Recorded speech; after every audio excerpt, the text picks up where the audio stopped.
Hello friend, welcome back to PDA classes. Today we have again come up with the beautiful video number or day 3 you can say PYQ ka Panchnama. I have again have a question, 10th question for you, and you have to just attempt this question. These all questions are very important for your upcoming exam for CDS NDA and for every competitive exam where you will get English grammar. Okay, so one by one we will get each and every portion and two question I have put for each concepts. So let's get start the video. The very first this part we have to deal with it. This is idiom. So this is the idiom and phrases. So idiom and phrases part, and you have to attempt. These are the PYQ question. You have to attempt very carefully. Now the very first question in front of your eyes. Just try to give me the answer. What is the idiom? A snack in the grass means. A snack in the grass means का क्या ही पहला answer हो सकता है? या पहला brave person, a secret enemy or treacherous person, a hardworking person, a clever politician. देखिए snack in the grass, जैसे कि आप अगर इसको थोड़ा सा सोचें कि जैसे ग्रास लगी हुई है उसके अंदर स्नैक है, यानी कि कोई छिपी व्यक्ति, कोई छिपी चीज, ऐसी चीज जिसको हम सोच ना सकें, जो ऑलरेडी छिपा है। तो स्नैक अचानक से सडनली छिपा होता है ना, आ जाता है आज सामने। तो इसका आंसर हो सकता है अ सीक्रेट इनेमी, यानी कि एस इनेमी क्या होते हैं? छिपे होते हैं ना हमारे। ट्रेचरस पर्सन, ट्रेचरस मतलब वो जो धोखा दे, ठीक है ना। तो ट्रेचरस हो सकता है ट्रेचरस पर्सन और secret enemy. Are you getting the point? तो स्नैक इन द ग्रास, यानी ग्रास के नीचे स्नैक छिपा है, यानी कि कोई आस्तीन का सांप कह लीजिए, ऐसा व्यक्ति, ठीक है ना। नेक्स्ट आ सकता है what does the idiom a stone's throw away. A stone's throw away यानी कि स्टोन यानी क्या होता है? पत्थर। और थ्रो अवे का मतलब फेंक देना, यानी कि आपने स्टोन फेंका, ये आप हो और आपने स्टोन फेंका और ये स्टोन जाके थोड़ी ही दूरी पे गिरा, यानी कि आप short distance, at a short distance. Are you getting the point? So these are the idioms. So समझ में आ गया होगा। अ स्टोन थ्रो अवे यानी कि एट अ शॉर्ट डिस्टेंस, आपको लर्न भी करना है for the upcoming exam, you will definitely get it. Now let's move on for the next one. This is the portion, and you can say this is a portion of the error. This is a portion of the error. So this is the error detection portion, and you have to give me the answer. The very first question, as you can see, every one of the participants were given a certificate of appreciation after the event. Now you have to find out the correct answer for this question, and the question is very simple. Let me explore the fact that hidden behind this. So try to understand very carefully, because यहाँ पे मैं आपको पूरा concept सिखाने वाला हूँ, और ये concept होगा वो आपको, ये content है, ये नोट कर लेना है बहुत ही शानदार तरीके से, और आपको ये कहीं भी मिल सकता है, मैंने पहले भी बता रखा है। तो every one of any one every one of any one of some one of and बहुत सारे ऐसे कोई भी आ जाए, ये मैं बता रहा हूँ। ईच ऑफ, ठीक है, either of, neither of. Please try to write this in a very crystal clear manner. इसके बाद अगर ऑफ आता है तो इसके बाद आपको याद रखना है कि आपका जो नाउन आएगा वो प्लूरल आएगा, प्लूरल काउंटेबल नाउन आएगा। क्या आएगा? Plural countable noun, plural countable noun. अगर अनकाउंटेबल रहेगा तो सिंगुलर आएगा, ठीक है, नो मैटर यहाँ क्या आता है, ठीक है। लेकिन अगर काउंटेबल हो तो प्लूरल ही आएगा, यानी कि जैसे यहाँ पार्टिसिपेंट्स काउंटेबल है ना, तो एस लगाना जरूरी है, ये नहीं कि सर हम पार्टिसिपेंट कर दें क्या, नो। उसके बाद आपका जो वर्ब होगा हमेशा singular. Please take care of it and try to write it down in your notebook. Very important point. You will definitely get such type of question in oftenly in any exam. Okay. तो हमेशा ये word कभी भी आए, because ये सारे word singular की category में आते हैं, इसलिए इनके साथ वर्ब सिंगुलर आएगी। अब बताइए, एवरीवन लिखा हुआ है, हमें पार्टिसिपेंट से मतलब नहीं है, एवरीवन सिंगुलर है, और here we have to give the answer that the verb is used as wrong.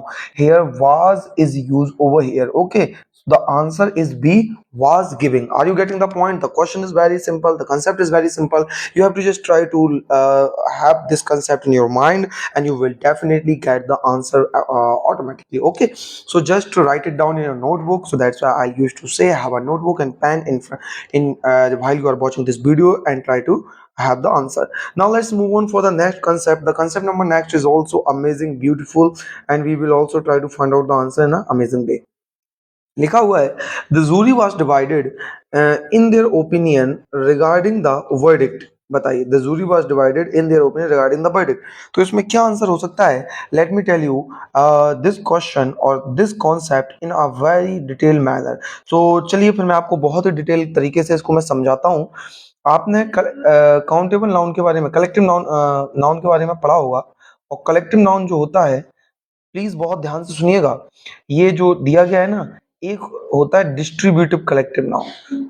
Distributive collective noun, तो ये डिस्ट्रीब्यूटिव कलेक्टिव नाउन जो होते हैं ना, अगर आपका थॉट एक हो, थॉट यानी सोच अगर एक हो, प्लीज ध्यान से सुनना, if your thought work as singular, अगर आपका थॉट एक हो तो हमेशा ध्यान रखना कि आपका ये सिंगुलर माना जाएगा नाउन, और वर्ब भी क्या आएगी? सिंगुलर। अब कैसे सर?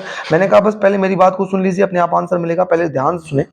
अगर डिस्ट्रीब्यूटिव कलेक्टिव नाउन आता है और थॉट एक हो तो सिंगुलर माना जाता है, वर्ब भी क्या आएगी? सिंगुलर। अगर थॉट आपका डिफरेंट हो, अलग अलग थॉट हो, तो इसको मानते हैं हम प्लूरल। क्या मानते हैं? प्लूरल। और वर्ब क्या आती है? Plural. That's it. So this is a very simple concept. Let me again explore you, and I will also tell you what is the distributive collective noun. Don't worry, please, बस just listen carefully. अगर आपका thought एक होगा तो singular होगा, verb singular होगी। और अगर आपका थॉट डिफरेंट होगा तो प्लूरल होगा, वर्ब प्लूरल होगी। और दूसरी बात, इसके परपेक्ष में जो डिस्ट्रीब्यूटिव कलेक्टिव नाउन आएगा, अगर थॉट एक होगा, सिंगुलर वर्ब सिंगुलर, इसके परपेक्ष में जो प्रोनाउन होगा वो इट्स का यूज होता है। क्या होता है? इट्स। बस याद रख लीजिए, जो मैं बोल रहा हूँ अभी बताता हूँ फिर सारी चीजें। थॉट डिफरेंट होगा तो उसके परपेक्ष में क्या आएगा? देयर आएगा। क्या आएगा? देयर आएगा। चलिए भाई, अब मैं आपको बताता हूँ कि डिस्ट्रीब्यूटिव कलेक्टिव नाउन में कौन कौन से आपको याद रखने हैं। यही आते हैं, जैसे कि मैं आपको बता दूं, पहला लिखा हुआ है जूरी, फिर नोट कर लो पहले, फिर है क्राउड, सब बता रहा हूँ ना, फिर है क्राउड, फिर है पार्लियामेंट, फिर है पार्लियामेंट, फिर है पार्लियामेंट, फिर उसके बाद आप लिखेंगे गैंग। क्या लिखेंगे? गैंग। गैंग ऑफ वासेपुर देखा होगा ना। फिर लिखेंगे सोसाइटी, फिर क्या लिखेंगे? सोसाइटी, फिर लिखेंगे सोसाइटी, फिर लिखेंगे टीम। ठीक है ना? फिर लिखेंगे टीम, ईटीसी। बोर्ड भी लिख सकते हैं, बोर्ड मेंबर होता है ना, बोर्ड भी लिख लो। तो ये बस इतने वर्ड आपको याद करने हैं, बहुत इंपॉर्टेंट। मैंने मोस्ट इंपॉर्टेंट सारे दे दिए। ये सारे आपके डिस्ट्रीब्यूटिव कलेक्टिव नाउन में आते हैं। और अगर इन सब का क्वेश्चन पढ़ना, वो क्वेश्चन खुद बताएगा ये थॉट एक है या नहीं। इन सबको पढ़ने पर थॉट एक हो तो ये सिंगुलर, वर्ब सिंगुलर और इट्स आएगा प्रोनाउन के तौर पर। किसके तौर पर? प्रोनाउन के तौर पर, सॉरी, प्रोनाउन के तौर पर आएगा। ठीक है। और थॉट डिफरेंट होगा तो प्लूरल होगा, वर्ब प्लूरल होगी, और देयर आएगा प्रोनाउन के तौर पर। Please take care of it. मैंने बता दिया कि प्रोनाउन के तौर पर आपका देयर आएगा। चलिए, तो अब मुझे आंसर बताइए। द जूरी, क्या लिखा हुआ है? आंसर है आपका, क्वेश्चन है the jury was divided in their opinion regarding the verdict. यानी कोई आंसर जो क्या बोलते हैं, जो वर्डिक्ट सुनाया गया है, तो जूरी जो मेंबर बैठे हैं वो डिवाइड, यानी कि अलग अलग, उनके मत अलग हो गए। इन देयर ओपिनियन, यानी कि यहाँ पे क्या डिवाइड हो गए ना, थॉट क्या हो गया यहाँ पे? थॉट डिफरेंट हो गए ना, थॉट डिफरेंट हो गया, ये वाला डिफरेंट हो गया तो प्लूरल होगा। बिल्कुल, ये प्लूरल मानेंगे तो वर्ब भी क्या आएगी? प्लूरल। That's it. ये आंसर रहा, और यही पकड़ना है कि सर ये रहा बी वाला। और यहाँ क्या आएगा? वर आएगा, बिकॉज आपका थॉट डिवाइड हो रहा है। और यहाँ देयर क्यों आया? बिकॉज थॉट डिवाइड है, इसलिए देयर, अदरवाइज यहाँ पे इट्स का यूज ना होता। अब मैं इसको अगर दूसरी तरीके से आपको बोलूं, इसका क्वेश्चन कैसे पुटअप हो सकता है, तो आप ऐसे कह सकते हैं, the, let me change the colour. आप इसको ऐसे बोल सकते हैं, the jury was united. The jury was united in its opinion. In its opinion regarding the verdict. Regarding the verdict, यही सेम क्वेश्चन। तो देखिए, द जूरी वाज यूनाइटेड, यहाँ एक हो गया इसलिए थॉट एक है, so that's why you have to use was, singular verb, okay. And here it's because if it is work as a singular, you have to also learn for the singular noun, singular pronoun is used. Okay, that's it. This is a beautiful question, this is a beautiful concept, and I'll explain each and everything related to this. Please learn these both concept and you will definitely get one of these in your exam. Let's move on. अब आगे चलते हैं, और ये रहा, आपको दिख रहा है नाउन, वर्ब, एडजेक्टिव, एडवर्ब। तो ये वही है, पार्ट्स ऑफ स्पीच के क्वेश्चन रखे मैंने इस बार। हर बार मैंने कहा था कि आपके लिए चेंज करके रखे जाएंगे ताकि आप इसको अटेम्प्ट कर पाए। And these are amazing how you will find the answer. Just try to find out. Let's have a question number 5. The cadets prepare themselves for the rigorous obstacle course. What parts of speech is themselves? तो आपको बताना है कि themselves का parts of speech क्या है, आपको मुझे ये आंसर देना है। तो चलिए आप ही बताइए, आप क्या बता सकते हैं इसका? Personal pronoun, reflexive pronoun, emphatic pronoun, reciprocal pronoun. चलिए मैं एक एक से बताता हूँ, लिख लीजिए, आपको रिवाइज हो जाएगा। जो रेसिप्रोकल प्रोनाउन होता है, ये होता है ईच अदर और वन अनदर। ईच अदर और वन अनदर। तो ईच अदर होता है टू के लिए यूज, और वन अनदर होता है मोर देन टू के लिए यूज। याद रखना, मोर देन टू के लिए यूज। ठीक है। अब पर्सनल प्रोनाउन आते हैं, तो ये तो हमें मालूम है, I, we, you, they, it, these all. Okay. और he, she, these all personal. अब बचा एम्फेटिक या रिफ्लेक्सिव। तो चलिए मैं इसको कंसेप्ट को आपको डिटेल में बताता हूँ। ये कंसेप्ट आपको ध्यान से देखना है। And the concept is very simple कि सब्जेक्ट होगा, वर्ब होगा और सेल्फ प्रोनाउन अगर आ जाए ऐसे, अगर ये आपको द स्ट्रक्चर नंबर फर्स्ट, मैं आपको सीधा स्ट्रक्चर से बता रहा हूं ताकि आपको क्लियर हो जाए। अगर आपको ये स्ट्रक्चर मिले, सब्जेक्ट मिले, वर्ब मिले, सेल्फ प्रोनाउन यानी कि वर्ब बीच मिले, तो इसको आप बोलते हैं रिफ्लेक्सिव प्रोनाउन। क्या बोलते हैं? Reflexive pronoun. Get got it? Next, if you find second concept, subject self pronoun then verb, तो इसको आप बोलते हैं emphatic pronoun। क्या बोलते हैं? emphatic pronoun। तो ये रहा पार्ट्स ऑफ स्पीच का अमेजिंग कंसेप्ट। रिफ्लेक्सिव का ये रहा और ये रहा। अब now you have to give me the answer कि themselves क्या है, प्रिपेयर्ड क्या है, वर्ब बीच में है और इससे इसकी दूरी ये रही, तो इसलिए क्या है? Reflexive pronoun is the answer. Okay ना? तो अगर इसको हमें एम्फेटिक बनाना है तो कैसे बनाते हैं? You know very well, the cadet themselves prepare for the rigorous obstacle course. Okay, now let's move on for the next one. Please इन सब सारी चीजों को नोट कर लीजिएगा, बहुत ही शानदार है। नेक्स्ट नेक्स्ट आपका I will meet you in a while, you have to tell me the parts of speech while. चलिए अब देखते हैं कोई कौन क्या बताता है। आपको क्या लगता है? प्रोनाउन है, एडजेक्टिव है, एडवर्ब है, नाउन है, क्या लगता है भाई क्या हो सकता है? तो मैं आपको सिंपल बता दूं, यहाँ पे जो आई है, हम अभी पढ़ के आ रहे हैं, ये प्रोनाउन है, पर्सनल प्रोनाउन। वो जो बिल है, ये आपका क्या है? आपका हेल्पिंग वर्ब है। जो मीट है, ये आपका क्या है? मेन वर्ब है। जो यू है, ये आपका ऑब्जेक्ट और प्रोनाउन का काम कर रहा है। ये इन है, ये आपका क्या है? प्रेपोजिशन है। प्लीज इसको ध्यान रखें। जो आ है, ये आपका क्या है? आर्टिकल। अब व्हाइल क्या हो सकता है, ये मुझे बताइए और मैं बता दूं, ये नाउन है। आंसर क्या है? नाउन। अब आप सोच में पड़ गए होंगे सर नाउन कैसे? लिसन, आर्टिकल अगर कहीं भी आए, उसके जस्ट बाद जो भी चीज आए, आर्टिकल कहीं भी आए, उसके पीछे आपको जो भी मिले, आर्टिकल भाई कहीं भी मिले, ए, एन, दा, इनके बाद जो भी आपको मिलेगा वो नाउन ही होता है इसके पीछे। Please take care of it. तो ये रहा आपका, इसलिए यहाँ ये आर्टिकल था, आर्टिकल हमेशा नाउन के लिए आता है, भाई क्या है आपका? Noun. Got it? So this is the answer for the question number 6। Let's move on. Now these are the question for the antonym and synonym. Antonym and synonym के क्वेश्चन आपके सामने ये रहे। चलिए, तो आपको मुझे इसके आंसर बताने हैं और आप सबसे पहले पढ़िए और मुझे बताइएगा क्या लगता है आपको, फिर मैं आपको सारा कुछ डिटेल में बताता हूँ। अपोजिट बताना है स्प्यूरियस का। द वेरी फर्स्ट थिंग कि आपको स्प्यूरियस के बारे में मालूम होना चाहिए कि स्प्यूरियस है क्या। ओके ना? So let me tell you spurious का मीनिंग क्या होता है, मैं आपको बता देता हूँ सारी चीजें, फिर आप मुझे बताइएगा। स्प्यूरियस का मतलब होता है काउंटरफीट। क्या होता है? काउंटरफीट। काउंटरफीट। और मैं आपको सिंपल भाषा में बताऊं तो फॉल्स, एंड और सिंपल भाषा में तो फेक। That's it. और आप बात करें तो फ्रॉड्यूलेंट। फ्रॉड्यूलेंट। ओके। तो यानी इसका मतलब होता है, स्पीसीज को याद किसका? यस, पूरी फिल्म फेक थी। ये स्प्यूरियस, यस, ये पूरी फिल्म, इस यस प्यूरियस पूरी फिल्म है, यस पूरी फिल्म फेक थी, यस पूरी फिल्म फेक थी। काउंटरफ्यूट, फॉल्स, फेक, फ्रॉडलेंट, चार्लेटेंट, और अभी हमने पढ़ा था ना, तो ये सारे इसके आ जाएंगे। अब बात आती है इसके एंटोनिम की। तो एंटोनिम क्या हो सकते हैं, बता सकते हो क्या आप? तो एंटोनिम में मैं आपको बता दूं, जेन्युइन, ईमानदार, ठीक है ना? और क्या हो सकता है?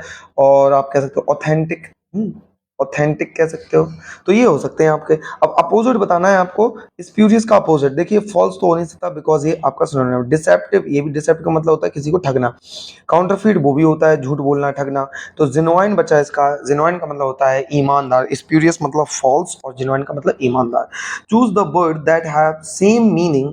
एलाक्रिटी, एलाक्रिटी का मुझे मीन बताना है, सेम मीन बताना है। यहाँ अपोजिट का ध्यान रखना है, यहाँ सिनोनिम पूछा गया है यहाँ पे। तो एलाक्रिटी का मीनिंग क्या होता है, let me tell you in a simple, very simple word. इसका मतलब होता है ईगरनेस। ईगरनेस यानी कि बहुत ही इच्छुक, ठीक है। प्रॉम्प्टनेस, जल्दी जानने की इच्छुक जिसको बोलते हैं प्रॉम्प्टनेस। और आप और कह सकते हो जील, हाँ जील भी हो जाएगा। तो ये रहे आपके। अब ये तो इच्छुक हो गया। अब मतलब कि बहुत कोई चीज जानने की इच्छुक होना, यानी कि बहुत ही खुशी के प्रति उसको जानना। अब एंटोनिम इसका क्या हो सकता है, एंटोनिम इसका अपाथी, अपाथी, अपाथी यानी कि अनिच्छा। इच्छा ना होना, रिलक्टेंट, रिलक्टेंट ये भी वो होगा एक अनिच्छा। और उसके बाद क्या होगा, लेथार्जी, क्या हो जा सकता है, लेथार्जी, ठीक है। तो ये रहा। तो याद भी कर सकते हैं आपको एलाक्रिटी, एलाक्रिटी, एलाक्रिटी का मतलब क्या होता है आपका ईगरनेस, जील, प्रॉम्प्टनेस। हमें चाहिए सेम मीनिंग, तो क्या हो सकता है, लेजीनेस, ईगरनेस, तो आपका होगा eagerness. Are you getting the point? So this is the answer number 8. Now let's move on. Hopefully you all are noting these all things. Okay, these are very very important. We have attempted till now, and I have told you each and everything in a detailed manner. Now let's move on for the next one. PQRS, amazing amazing amazing. चलिए, तो मैं आपको बता दूं, जब ये option different रहते हैं ना, तो ये आंसर ढूंढने में काफी फायदा होता है। आप तो सीधे ऑप्शन पढ़ लीजिए, आपको मालूम पड़ जाएगा। बस एक चीज याद रखिएगा, कभी भी प्रपोजिशन से स्टार्ट नहीं हो सकता, ठीक है ना। आपको हमेशा नाउन ढूंढना है या प्रोनाउन से स्टार्टिंग करनी है सेंटेंस की। और subject, verb, sorry other word, ये वाला आपको मेथड लगाना है। चलिए देखते हैं, सबसे पहले एस से पढ़ते हैं। एस ये रहा, अ रेफरेंडम इज अ बोट। देखिए ये हेल्पिंग वर्ब थी, अ रेफरेंडम आपका नाउन है, ठीक है ना। तो ये इससे स्टार्टिंग हो सकता है, एस से, a referendum is a boat.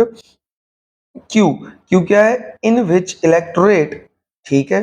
P, can express a view on. R, a particular issue, view on a particular issue of public policy। Obviously यही आंसर है, बिकॉज हमें ये वाला जो स्टार्टिंग पॉइंट था यहाँ से मिल गया है। अब मैं आपको बता दूं, क्यू से तो स्टार्ट नहीं हो सकता, इन विच से, तो क्यू तो कैंसर, क्यू वाला पहले कैंसिल कर दो। अच्छा जरा इसको देखो, आर से हो सकता था क्या, a particular issue of public policy, ठीक है, हाँ हो सकता था। फिर आर के बाद क्या था, पी, पी क्या था, can express a view on, ठीक है, तो सही आ रहा है Q. Q, in which the electoral, on, in which, अब दोनों प्रपोजिशन एक साथ आ रहे हैं, कैसे हो सकता है, तो ये सुपर फ्लॉज हो जाता है, इसलिए ये भी गलत है। पी क्यू आर एस, ये तो हो ही नहीं सकता, डायरेक्ट हेल्पिंग वर्ब से स्टार्टिंग है, अगर ये होता कहीं तो मान लेते, तो ये भी गलत है। So that's it, you can also neglect, you get the answer. और आप ऐसे भी पा सकते हो नाउन प्रोनाउन का कॉम्बिनेशन देखकर, या फिर आप ये वाला फॉर्मेट को देखकर। बहुत आसान है, सिंपल है। और ऐसे इसको अटेम्प्ट करते हैं। मैं हर एक वीडियो में 2 क्वेश्चन रखता हूँ, हर एक कंसेप्ट से रिलेटेड। नेक्स्ट है मेजोरिटी ऑफ वोट, ये लिखा है, आपको बताना है, ये भी है पी क्यू आर एस से रिलेटेड, ये भी आंसर जल्दी मिल जाएगा। चलिए देखते हैं। सबसे पहले लिखा हुआ है, आप बताइए, सबसे पहले निगलेक्ट कर लेते हैं, क्या ऑफ प्रपोजिशन।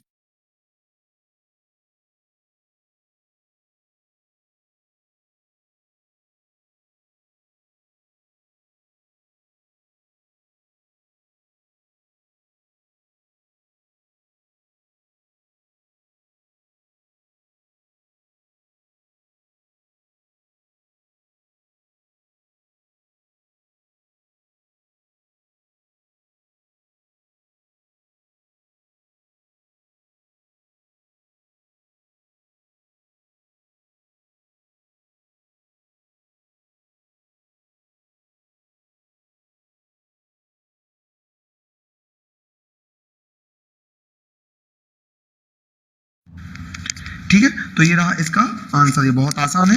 और this is how you will get the answer in a very simple method, you have to just try to find out in such a manner. Okay, तो ये हमने किए सारी चीजें सॉल्व आउट। अब मेरी बात सुन के जाएं, जो हम पीवाईक्यू का पंचनामा लगा रहे हैं, ये जो पंचनामा की हम सीरीज चला रहे हैं, ये बहुत ही आपके लिए फायदेमंद है।